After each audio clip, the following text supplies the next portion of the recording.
बिना कुछ जाने इन दवाइयों का शिकार बन रहे हैं। ये सिर्फ टेक्निकल ही नहीं, मोरल क्राइसिस है। पर बहुत सी कंपनीज ने तो कोई जवाब ही नहीं दिया। ये इस आर्टिकल के बारे में आप लोगों को अच्छी तरीके से बताते हैं। Hello guys, welcome back to my YouTube channel. मेरा नाम अर्थ दीक्षित है और मैं आपके लिए बहुत ही इंपॉर्टेंट वीडियो लेकर आया हूँ। इमेजिन करो कि किसी कैंसर पेशेंट के घर वाले बहुत ही उम्मीदों से दवाइयाँ लाते हैं और पेशेंट की कीमोथेरेपी शुरू होती है, लेकिन ना ही कैंसर ठीक होता है ना ही उसके साइड इफ़ेक्ट। आप सोचो, अगर मैं आपसे ये कहूँ कि कुछ इंडियन कंपनीज की कीमोथेरेपी दवाइयाँ ग्लोबल लेवल पर असली टेस्ट में ही फेल हो गई। ये कोई अफवाह नहीं है, ये एक शॉकिंग सच है जिसे द हिंदू न्यूज़पेपर ने 26 जून को अपने एक आर्टिकल में छापा था। तो चलिए इस आर्टिकल के बारे में आप लोगों को अच्छी तरीके से बताते हैं। अमेरिका के कोलैबोरेशन में यूनिवर्सिटी ऑफ नॉट्रे डेम एक रिसर्च करती है। इस रिसर्च में वो कीमोथेरेपी ड्रग्स के 189 सैंपल्स लेती है, जिसे दुनिया भर के हॉस्पिटल्स यूज करते हैं। ये samples Nepal, UK, USA, Saudi Arabia जैसे देशों से लिए गए जहां इंडियन मेडिसिन एक्सपोर्ट होती हैं। ये रिजल्ट ने सभी को चौंका कर रख दिया कि इसमें 20% सैंपल स्टैंडर्ड क्वालिटी टेस्ट में बिल्कुल ही फेल हो गए।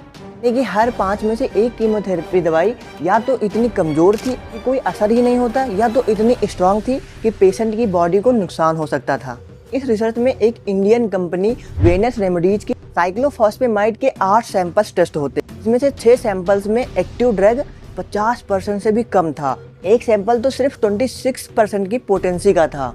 शॉकिंगली ये दवाइयाँ सिर्फ इंडिया में ही नहीं, 100 से ज़्यादा देशों में एक्सपोर्ट की जाती हैं।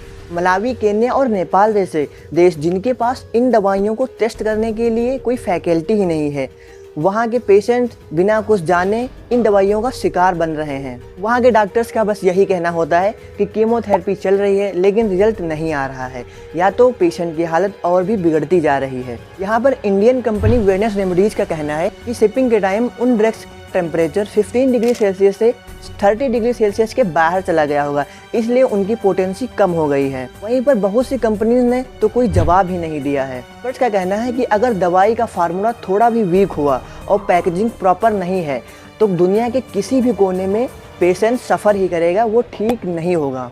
ये सिर्फ कंपनीज का ही नहीं बल्कि रेगुलेटरी सिस्टम का भी फेलियर है। WHO के स्टैंडर्ड के बावजूद भी मॉनिटरिंग बहुत ही वीक है। कई देशों के पास इन ड्रग्स को टेस्ट करने के लिए तो लैब ही नहीं है। इंडिया के CDS CEO का कहना है वो रेगुलरली ऑडिट्स करते हैं लेकिन ट्रांसपेरेंसी बहुत ही कम है। ये सिर्फ टेक्निकल ही नहीं, मोरल क्राइसिस है।